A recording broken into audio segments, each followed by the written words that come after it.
व्यास जी व्यास जी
Yeah.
प्रदक्षिणा कर लीजिए। यानि कानि बाबानि जन्मन्तरि तानि जातानि सर्वाणि न सन्तो प्रदक्षिणां वदे वदे जे तीर्थानि प्रचरन्ते सदा हस्तानि गंगा ते कागुं सहस्रयोजनं धम्मानि तन्मसि। जल फेर लीजिए। जनेन शीतलीकरणं पुष्पादिदेव वन्दनम् आरोग्यं वन्दनं स्वात्मानं वन्दनं से पुराण पुरुषोत्तमाय नमः।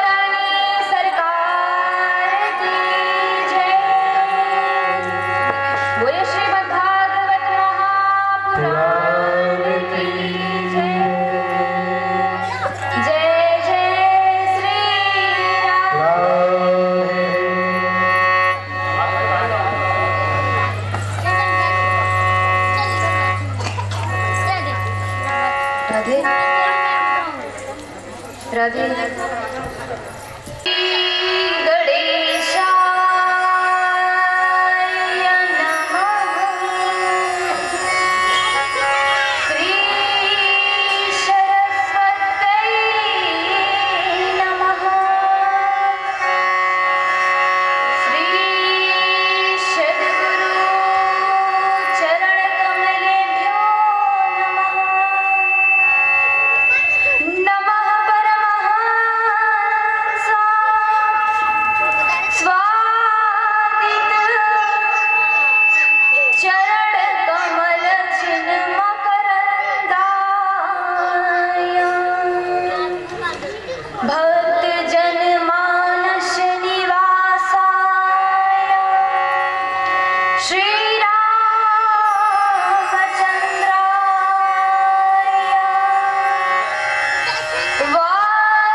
ब्रह्मांड नायक अचिंत कल्याण गुणगण निधान सर्वेश्वर सर्वाधिपति अकारण करुणाकार सकल जन कलमशापहार निर्गुण निराकार सगुण साकार जगदैक बंधु करुणैक सिंधु परम ब्रह्म परमात्मा श्री राधा माधव की युगल चरणारविंद में मेरा बारंबार प्रणाम।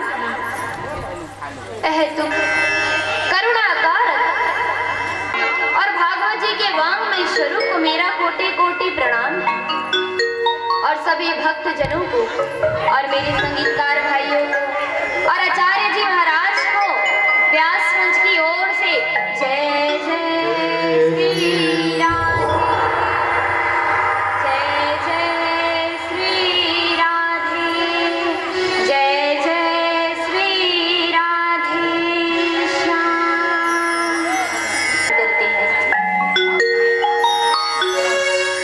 बोल वृंदावन बिहारी लाल की जय।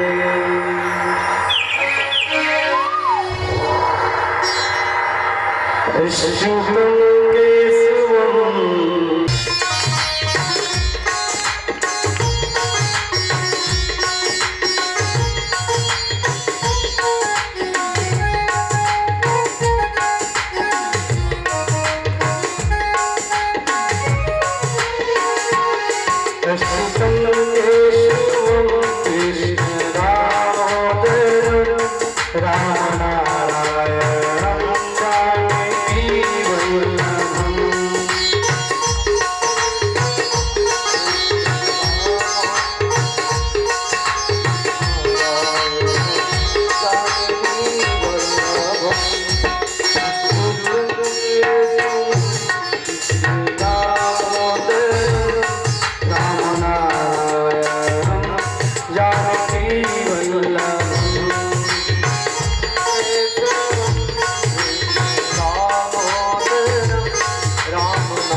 कौन कहते हैं भगवान खाते नहीं, भैया सब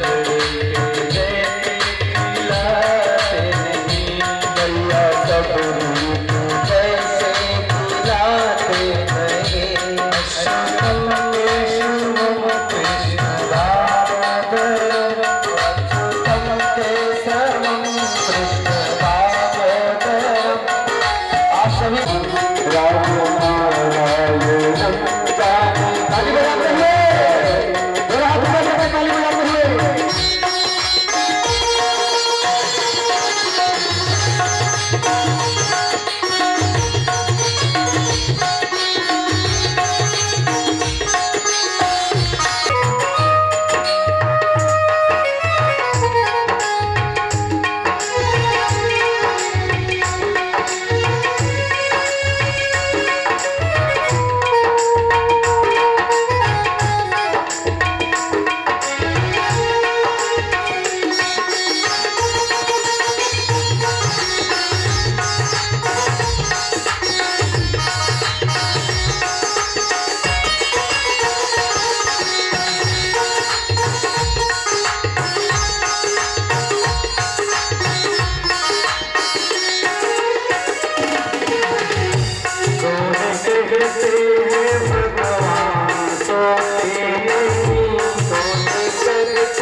ऊपर करते हुए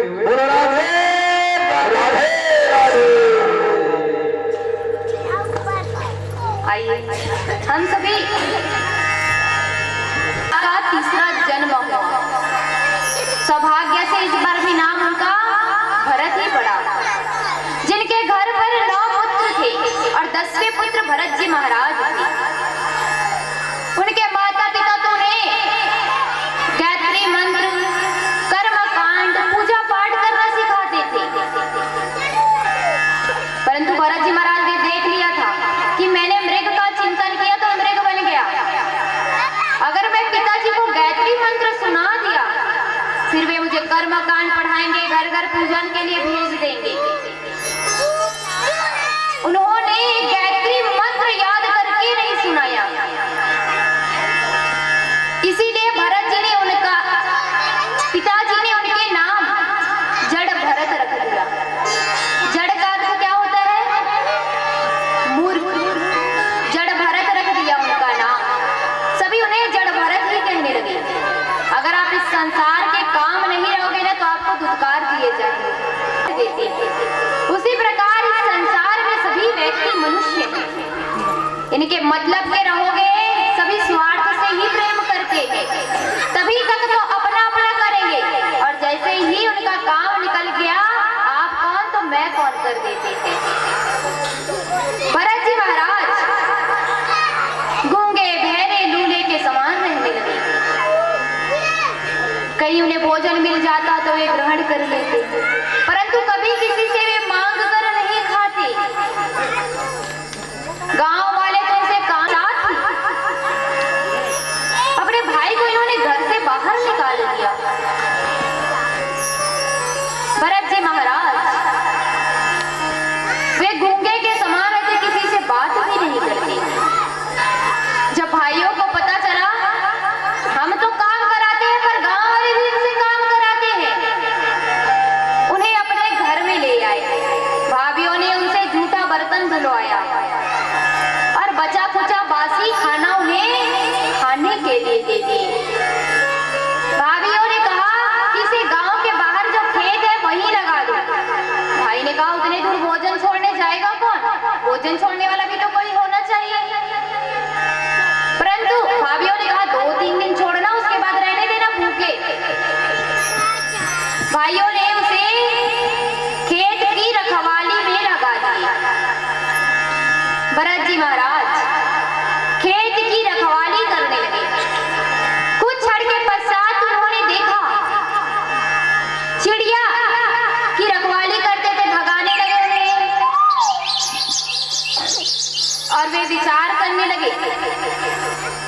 चिड़िया को किसने बनाया है? राम जी ने। और खेत को किसने बनाया है? राम जी ने। तो राम जी की चिड़िया और राम जी की खेत, फिर मैं कौन होता हूं इन्हें रोकने वाला? भरत जी महाराज कहते हैं राम जी की चिड़िया राम जी की खेत, खाओ रे चिड़िया भर भर पेट, खाओ रे चिड़िया भर भर पेट। सुबह से शाम हो गई। भरत जी महाराज ने देखा चिड़िया का पेट कितना बड़ा होता है, छोटा सा उनका पेट होता है, वे कितना दाना चुन जाती हैं। उनके हृदय में परोपकार का भाव जागृत हो गया। वे विचार करने लगे चिड़ियों ने तो सुबह से शाम तक खाया, फिर भी मुझे खेत में कुछ अंतर ही नजर नहीं आ रहा। कल मैं बताई थी आप सभी को जम्बू द्वीप, इस द्वीप में रहते उसे है जम्बू द्वीप कहते हैं। भारत भूमि कर्म भूमि है, इसीलिए जितने भी भगवान, आप सभी ने सुना होगा, भगवान भारत भूमि में ही अवतार लेते हैं। राजा परीक्षित कहते हैं महाराज भगवान तो जापान, ऑस्ट्रेलिया, अमेरिका में भी तो जन्म ले सकते हैं, फिर भी यही क्यों जन्म लेते हैं? आप देखिए हमारे शरीर का हाथ कट गया या पैर कट गया, फिर भी हम जीवित रह जाएंगे ना, परंतु अगर हमारे हृदय की धड़कन बंद हो गई तो हम जीवित नहीं रह सकते। उसी प्रकार भगवान का या भारत देश उनका हृदय है। भगवान इसीलिए इस भारत भूमि में ही जन्म लेते हैं। हम भारतीय जब भगवान की अनेक भक्ति करते हैं ना, तो स्वर्ग में बैठे देवता भी घबराने लगते हैं। अगर हमारी इसी प्रकार ये पूजन करते रहे तो कल हमें इनकी ही पूजन करना पड़ेगा।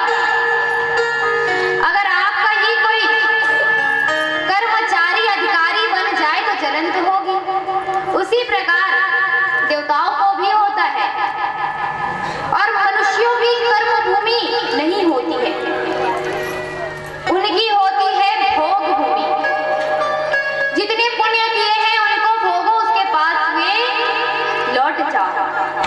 और देवताओं की भोग भूमि होती है, वे स्वर्ग में अपने काम को संभालते, उसके पश्चात उन्हें भेज देते हैं। हमें तो भगवान से यही कहना चाहिए, हमें स्वर्ग की कामना नहीं करना चाहिए। स्वर्ग जाओगे तो यहाँ जो आनंद मिलता है बस स्वर्ग में भी नहीं है। यहाँ तो वक्ताओं के मुख से निकली हुई भागवत जी कथा श्रवण करने को मिलेगा। इस भारत भूमि में अनेक त्योहार मनाने को मिलते हैं, राम जन्म मनाते हैं, कृष्ण जन्म मनाते हैं। अगर आप स्वर्ग पर चले गए तो वहां तो भगवान का ही दर्शन होगा, वहां जन्म कुछ नहीं होने वाला। इस भारत भूमि में यज्ञ स्वाहा सदाकार की ध्वनि सुनाई पड़ती है। अगर हमारे थोड़े से भी पुण्य शेष बच जाए तो हमें तो ठाकुर जी से यही कहना चाहिए, हे प्रभु हमारा तो इस भारत भूमि में ही जन्म हो और हमें कहीं जन्म नहीं लेना है। भारत भूमि की महिमा अनेक है। वृक्षों में चंदन बड़ा, वृक्षों में चंदन बड़ा, नागों में जैसे शेष, नागों में जैसे शेष, और नदियों में गंगा बड़ी, और देशों में भारत देश। बोलिए भारत माता की जय।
इसीलिए उसे तामिश्र नाम के नरक में लेके जाते हैं। जो जिस चीज का पाप करता है वह ध्यान में रखना कि आप कौन से नाम के नरक में जाओ। कुंभी पाक के नरक जो मनुष्य, पशु, पक्षी, चींटी, मच्छर, जीव जंतु को मारता है। मच्छर मारने वाले तो यहाँ सभी बैठे होंगे, बैठे हैं ना। मच्छर बेचारा कितना अच्छा गाना सुनाता है और हम उन्हें मार देते हैं। बोलो राधे राधे। मनुष्य के में ब्लड ग्रुप मैच नहीं होता, जिनका ब्लड है वही ब्लड ग्रुप मैच होता है। पर मच्छर की एक अच्छी खासियत है, उनके में तो सब ब्लड ग्रुप मैच हो जाता है। जहां जाता है उनका ही वहां खून चूस जाता है।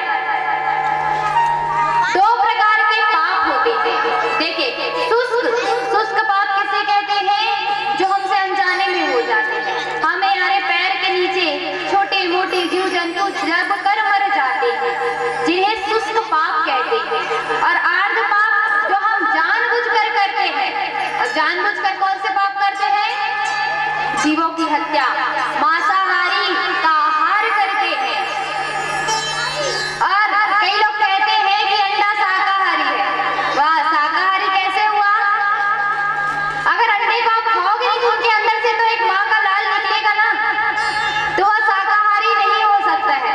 और टीवी सीरियल के माध्यम से तो इनका और प्रचार हो रहा है। क्या कहते हैं?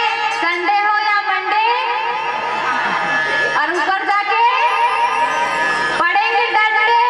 बोलो राधे राधे। इसीलिए हमें मांसाहारी का सेवन नहीं करना चाहिए। मेरे ठाकुर जी ने तो इतने प्रकार के 56 प्रकार के भोग बनाए हैं। क्या यह भोग आपको अच्छा नहीं लगता?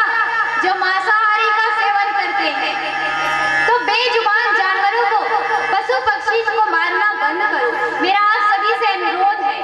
वह बोल नहीं पाते, उनके रक्त को, हमारे अंदर अगर छोटा सा रक्त निकलने लगता है तो हमें तो इतना कष्ट होता है, और हम तो उन्हें मार कर जिंदा खा जाते हैं। सोचो उन्हें कितना कष्ट होता होगा। इसीलिए और जो मांसाहारी का सेवन करता है ना, उन्हें यम के दूध लेकर जाते हैं और खौलते हुए कढ़ाई में तेल में जैसे पकौड़े तलते हो ना, उसी के प्रकार जो मांस का सेवन करते हैं वे भी तले जाएंगे। ध्यान रखना, जो मांस खाते हैं उन्हें कुंभी पाक नाम के नरक में जाना पड़ता है। कालसूत्र नाम का नरक है। जो घर आए अतिथियों की निंदा करते हैं, उन्हें देखकर अनदेखा कर देते हैं। वेद शास्त्र की निंदा करते हैं, भले हम इनका अर्थ न समझ पाए, परंतु इनकी निंदा करते हैं। उन्हें गर्मी के दिन में पृथ्वी कितनी तप जाती है, वहीं उन्हें बिना वस्त्र के लेटा देते हैं। वो चीखता है, चिल्लाता है, परंतु यम के दूत उन्हें बचाते नहीं। उन्हें हाथ डंडे से पीट पीट कर उसकी खूब सफाई कर देते हैं। अहपान का नरक है। जो शराब, बीड़ी, सिगरेट, तंबाकू का सेवन करता है, वह अहपान नाम का नरक में जाता है।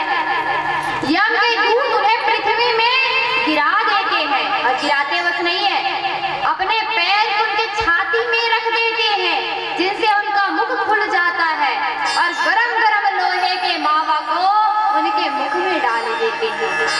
जो मांस वगैरह का पान करते हैं वे अहपान नाम से नरक में जाएंगे। यम के दूत उन्हें वहां अनेक प्रकार की यातनाएं दी जाती है। परीक्षित इस प्रकार भयंकर नरकों का वर्णन तुम्हें श्रवण करा दिए। मेरा मानना यह है, कई लोग कहते हैं कि खाली हाथ आए हैं तो खाली हाथ जाएंगे। खाली हाथ कोई नहीं आया है और न खाली हाथ जाने वाले हैं। सभी अपने पाप और पुण्य की गठरी को साथ लेकर आए हैं, और पाप करेंगे तो भगवान के नरक लोक जाएंगे, और पुण्य करेंगे तो भगवान के धाम जाएंगे। बोले श्री वृंदावन बिहारी लाल की जय। और मेरे प्रभु के खाता बही में तो सभी का कर्म और पुण्य का खाता बही में लिखा है। आइए भजन के माध्यम से समझते हैं। हरि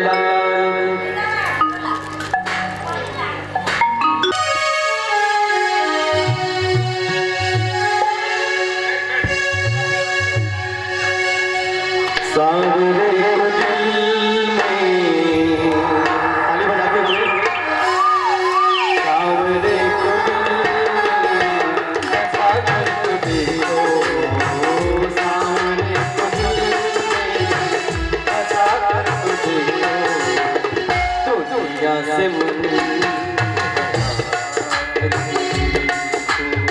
दुनिया से मन सावरे को दिल में सावरे को दिल बचा कर तो देखो दुनिया से मन को हटा कर देखो दुनिया से मन को हटा कर देखो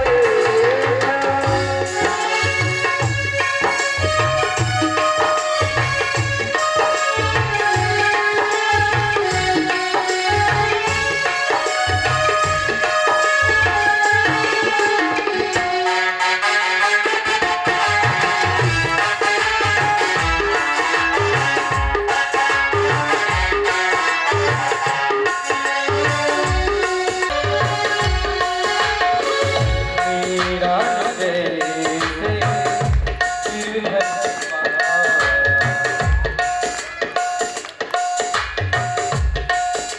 मेरा जैसे गिरधर को पाया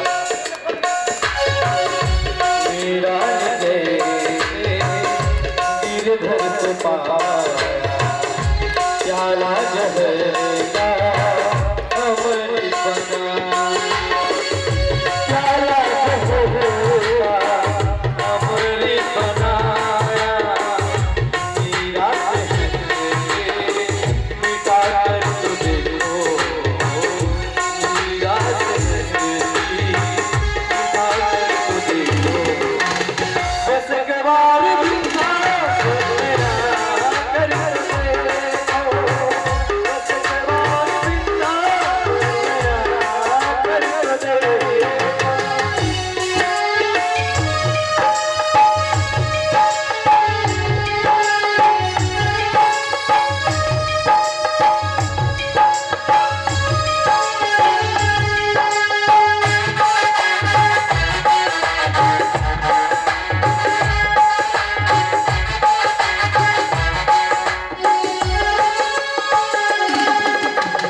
तेरी पल में झोली वो भर देगा तेरी पल में झोली वो भर देगा दुख दर्द जिंदगी का वो भर लेगा दुख दर्द जिंदगी का वो भर लेगा चौखट पे दाग मिटा कर तो देखो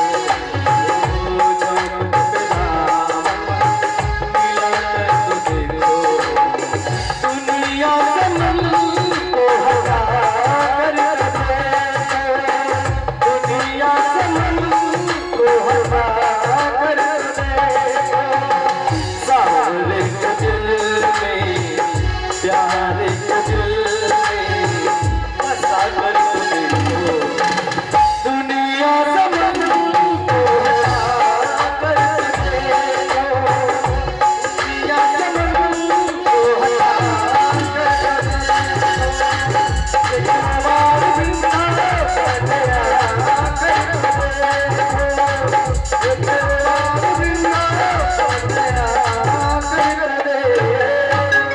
बोलो राधे राधे जोर से बोलना पड़ेगा राधे राधे बोले श्री वृंदावन बिहारी लाल की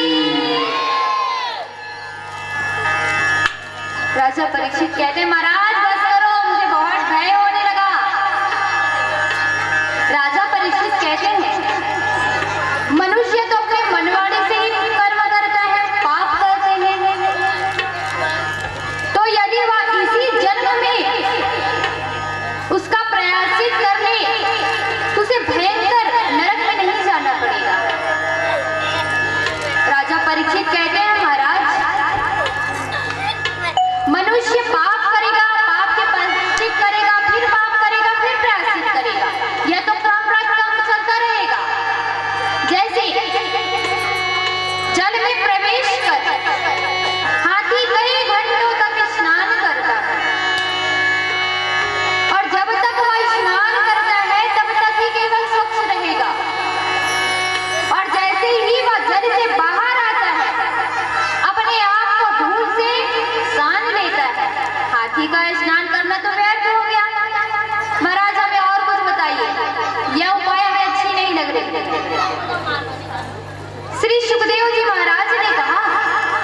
परीक्षित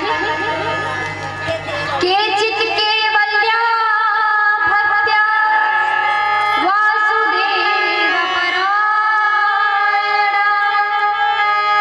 अहंगुन्वन्ति पात्सरे निहारमेव भास्करा। आप प्रातः काल उठकर देखना, कोहरे रहता है, कोहरे से सारा ढक जाता है, परंतु जैसे ही सूर्य की किरण प्रकाशित करती है सारा कोहरा नष्ट हो जाता है, वह दिखाई ही नहीं पड़ता। तो हमें भगवान के चरणों का आश्रय लेना चाहिए।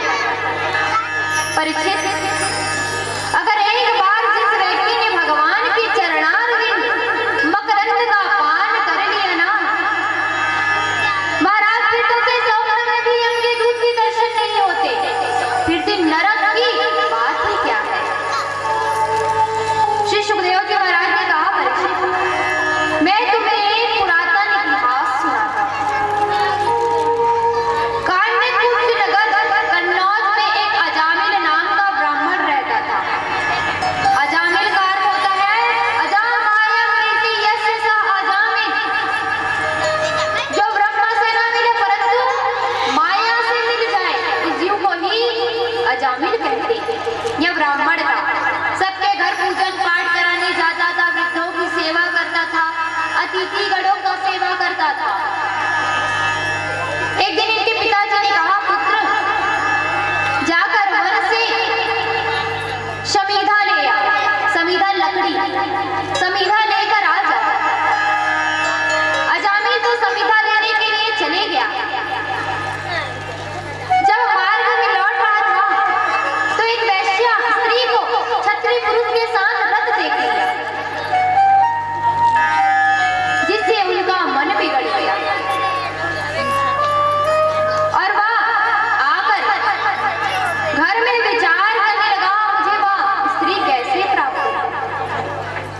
इतना आसक्त हो गया, जब करने भी बैठता तो उसे उस स्त्री का दर्शन होने लगा, उसकी छवि दिखाई देने लगा।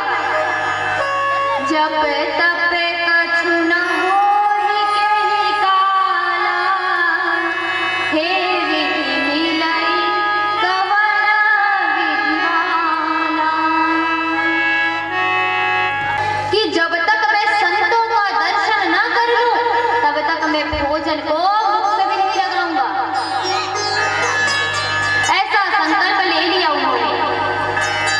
रोज संत महात्मा आते, उनका पूजन करके उन्हें भोग लगाकर स्वयं भोजन करते। सभी संत महात्मा तो मकर संक्रांति में हरिद्वार चले गए। 2 दिन हो गए, आज 3 दिन हो गए, उस व्यक्ति ने एक अन्न का दाना भी अपने मुख में नहीं लगाया। अब पत्नी को थोड़ी चिंता होने लगी, मेरे पति ने 3 दिन से कुछ नहीं खाया। पत्नी ने कहा, आप एक काम कीजिए, बाजार में जाइए, संत महात्माओं की तस्वीर बनवा लेना या मूर्ति ले आइए, उन्हें घर में हम स्थापित कर देंगे, उन्हें पूजन करना, भोग लगाना, फिर स्वयं भोजन करना। पति को तो यह बात अच्छी लगी और वह बाजार चले गया। बाजार में चित्र ढूंढने लगा, कहीं संत की मूर्ति मिल जाए, उसे नहीं मिला, परंतु शक्कर के 3 बड़े साधु मिल गए। जो शक्कर के बड़े होते हैं ना, वैसे ही 3 बड़े साधु मिल गए। शक्कर के बड़े साधु जानते हो, शक्कर से बने रहते हाथी घोड़ा, उसी प्रकार साधु बने थे शक्कर से पूरे 3। झोला में भर के उन्हें वह घर लेकर लौटने लगे। जब मार्ग में लौटने लगे तब उस व्यक्ति ने सामने से 3 असली के साधु को देखा। वह विचार करने लगा, आज तो सोने पे सुहागा हो गया, मेरे पास भी साधु वाले सामने से भी आ रहे हैं। उनसे जाकर कहने लगे, महाराज मेरा संकल्प है, आप मेरे घर चलिए और मैं आपको भोजन कराने के बाद स्वयं भोजन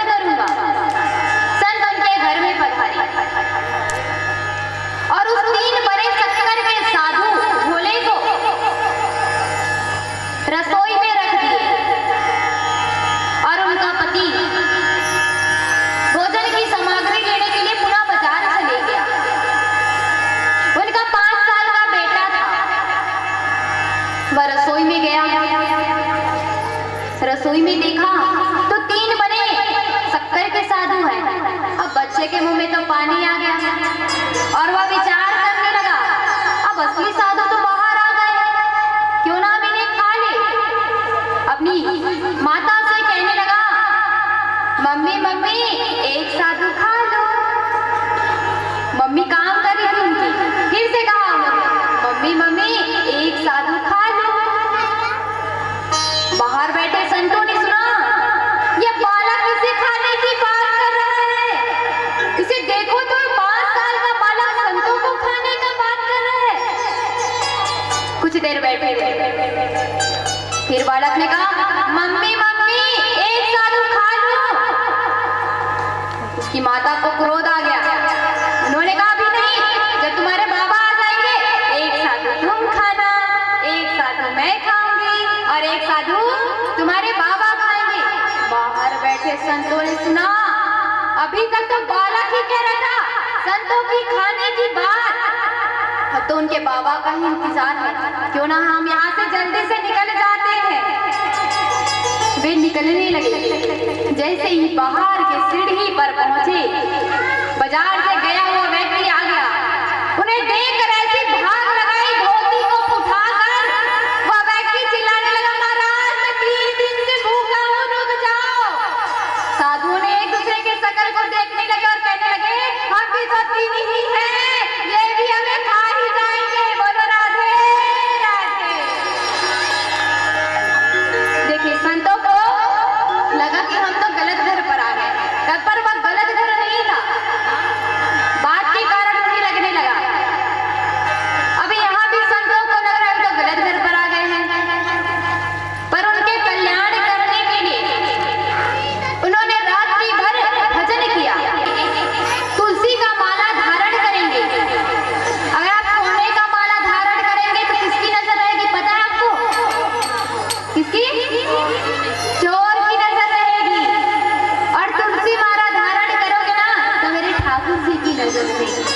इसीलिए हमें अपने मस्तक पर तिलक धारण करना चाहिए, गले पर माता तुलसी का धारण करना चाहिए। और यम यदि हमें भी लेने भी आए ना तो हमें हमारा ही प्रणाम करके वे दूर से ही चले जाएंगे। बोले भक्त वत्सल भगवान की जय।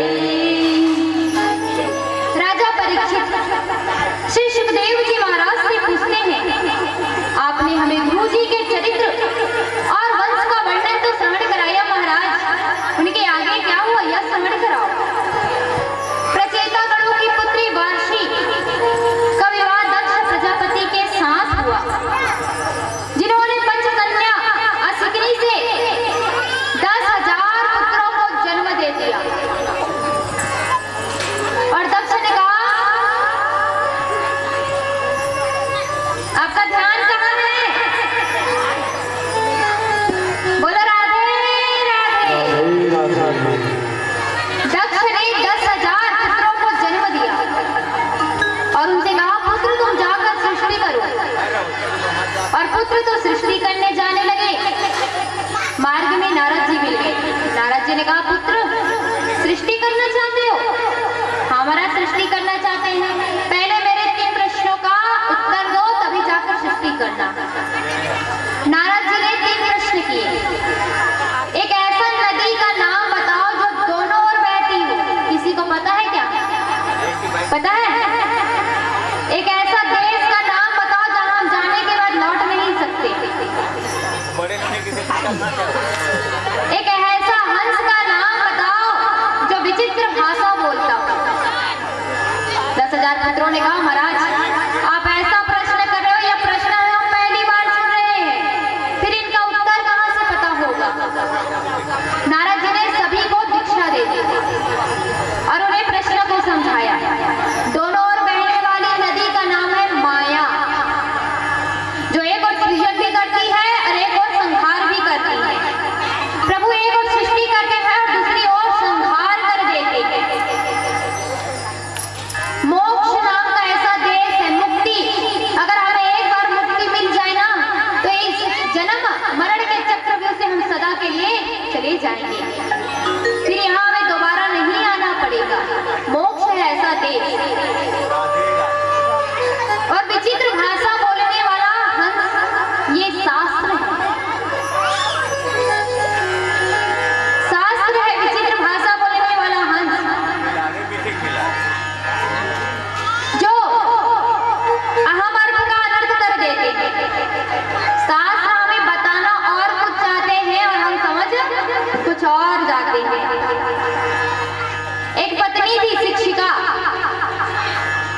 शिक्षिका थी, परंतु उनका पति था अनपढ़। वह उनके अपने घर पर सभी शिक्षिका को आमंत्रित की, आज भोजन हमारे घर पर कर लेना। सभी उनके घर पर पधारे और साथ में अपने पति जी को भी बैठा दिया, उनके साथ ही बैठकर भोजन करना। और बड़े बड़े घरों में तो छोटे छोटे पूड़ी बनते हैं ना, और सभी को भोजन परोस दिया और उन्हें भोजन कराने लगे। कहा अब आप सभी भोजन ग्रहण कीजिए। पति तो गांव का था, वह तो इस छोटा सा पूड़ी को एक बार में ही खा जाता। उसने देखा उसकी पत्नी रसोई से इशारा करने लगी। कैसे इशारा करती है? इधर देखो, इधर। ऐसा बोल नहीं रही है, मैं आप देख नहीं रहे इसलिए बता रही हूँ। ऐसा करती है, एक पूड़ी लो और उसके 2 भाग करके खाओ। पति ने देखा लगता है पूड़ी तो ज्यादा ही छोटी है, मेरी पत्नी कहना चाहती है एक पूड़ी को 2 पूड़ी खाओ। अब पति क्या करने लगा, एक पूड़ी लिया, सब्जी लगाता ऊपर में पूड़ी रखता, अब तो और खाने लगा। फिर वैसे ही करने लगा, पूड़ी रखता, सब्जी, फिर खाने लगा। पत्नी ने देखा तो माथा पड़ गया। पति की दृष्टि जब पत्नी पर पड़ी तो उसे लगा मेरी पत्नी कहना चाहती है उसे माथे में लगाकर खाओ। जब पत्नी ने देखी पति तो पूड़ी लेता, उसमें सब्जी लगा लेता, ऊपर फिर से पूड़ी रखता और उसे जय करके खाने लगा। बोलो राधे राधे। अब देखो पत्नी तो इशारा कुछ और कर रही है, बताना कुछ अलग चाह रही है, पर पति तो मूर्ख है, समझ कुछ और रहा है। इसी प्रकार वेद शास्त्र हमें सिखाना कुछ और चाहते हैं, परंतु हम तो अर्थ का अनर्थ कर देते। इसीलिए बहुत सजग होकर हमें शास्त्रों का ध्यान पूर्वक अध्ययन करना चाहिए। यही विचित्र भाषा बोलने वाला हंस है। जब दक्ष को पता चला मेरे नन्ही बालक को, तो उसने भिखमंगे का रास्ता दिखला दिया। दक्ष ने अब की बार 1000 पुत्रों को जन्म दिया। नारद जी इन्हें भी दीक्षा दे दी और उन्हें भी भिखमंगे का रास्ता दिखा दिया। जब दक्ष जा रहे थे सामने से नारद जी आए। नारद जी से भी कहने लगे अरे भिखमंगे का रास्ता दिखाने वाले ब्राह्मण, मेरा साफ है कि तू एक स्थान पर अधिक देर ठहर नहीं सकेगा। नारद जी मौन होकर वे चले गए। दक्ष ने अब की बार विचार किया, पुत्र को जन्म देता हूँ तो सारे भिखमंगे का रास्ता दिखा देता है, अब की बार मैं कन्याओं को जन्म दूंगा। दक्ष ने अब की बार 60 कन्याओं को जन्म दिया, जो 13 महर्षि कश्यप की पत्नी है। महर्षि कश्यप की पत्नी के गर्भ से विश्वरूप का जन्म हुआ। एक बार देवताओं ने बृहस्पति का अपराध कर दिया और वे अंतर ध्यान हो गए। परीक्षित पूछे महाराज, देवताओं ने बृहस्पति का ऐसा कौन सा अपराध कर दिया जिन्हें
देवता सभी छोड़कर भाग गए।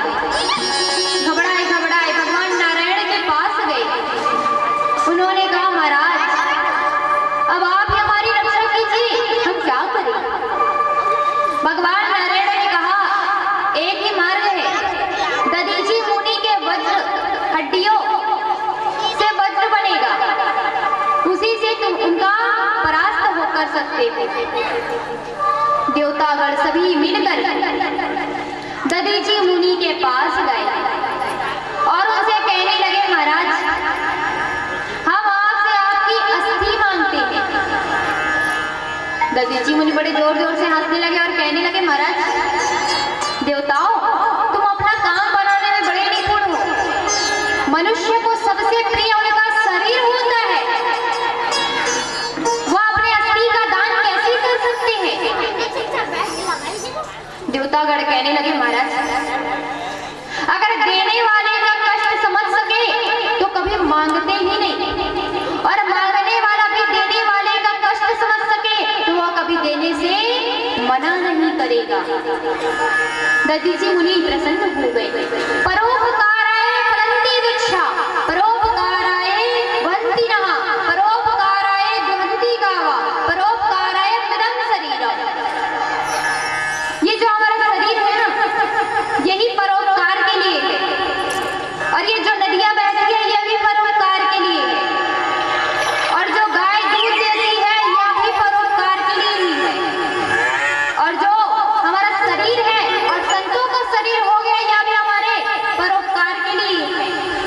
दधीचि मुनि ने कहा, महाराज मैं तो परोपकार का ही श्रवण करना चाहता था। दधीचि मुनि एक स्थान पर बैठ गए, उनके शरीर पर घास लगा दिए और गायों को बुला दिए। गायों ने चाटते चाटते अस्थि के अतिरिक्त सब कुछ चाट लिया। विश्वरूप विश्वकर्मा जी ने उनके हड्डियों से वज्र निर्माण किया, जिनसे उन्हें कहा, इंद्र युद्ध करने समय में ही आ जाऊंगा।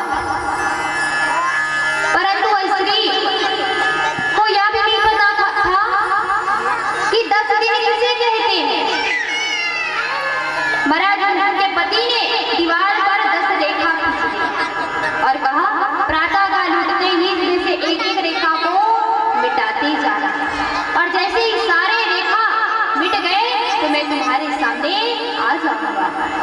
अब प्रातःकाल उठते दौड़े दौड़े भाग कर दीवार के पास आकर एक एक रेखा को मिटाने लगी। जब 2-3 रेखा ही शेष रह गए तो उनके मिलने की चेष्टा और बढ़ने लगी। अब उनसे रहा ही नहीं जा रहा। आज अंतिम लकीर बचा था, उसने देखी। आज सुबह से जरा सा भी दरवाजे पर खटपट होती तो वे जाकर देखने लगती, कहीं मेरे पति तो नहीं आ गए। इसी प्रकार प्रभु सदा मैं आपका स्मरण करते रहूं। यहाँ कोई स्वार्थ का चिंतन नहीं है। आज इंद्र ने उस वज्र से वृत्रासुर का उद्धार कर दिया। बोले भक्त वत्सल भगवान